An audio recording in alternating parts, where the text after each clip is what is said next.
गणित के लिए ब्लूम वर्गीकरण के बारे में निम्नलिखित में से कौन सा कथन सत्य नहीं है। तो ब्लूम वर्गीकरण क्या होता है? गणित के लिए ब्लूम वर्गीकरण क्या कहलाता है कि किसी एक विशेष पक्ष में जो हम बात करते हैं, जैसे ऑप्शन 4 दिया है, उसके लिए क्या करना है कि हमें ज़रूरी नहीं होता है कि निचले स्तर को पूरी तरीके से जानना।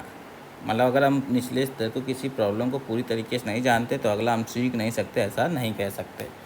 तो यहाँ से आंसर क्या हो जाएगा? जो गलत है वो आंसर हो जाएगा डी। किसी एक विशेष पक्ष के अगले स्तर को सीखने के लिए निचले स्तर को सीखना पूर्व परीक्षा है।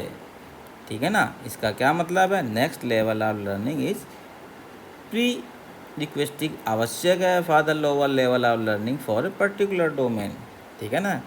तो ये कथन पूर्ण रूप से सत्य नहीं है। हाँ, सत्य है कि जैसे मान लीजिए मल्टीप्लिकेशन सीखना है तो एडिशन आना चाहिए, डिवीजन सीखना है तो सब्ट्रैक्शन और मल्टीप्लिकेशन आना चाहिए, लेकिन हर चीज़ के लिए पूर्णतः यह सत्य नहीं होगा। कुछ अलग कॉन्सेप्ट होते हैं।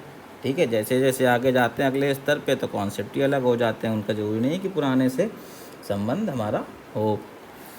बाकी सारे सही हैं। क्या है? प्रत्येक पक्ष बहुस्तरीय होता है। Each domain is multi tired, ये सही है। प्रत्येक पक्ष पदानुक्रमित संरचना में व्यवस्थित होता है। Each domain is arranged in the hierarchical structure, बिल्कुल सही बात है, एक एक स्टेप में बढ़ता है।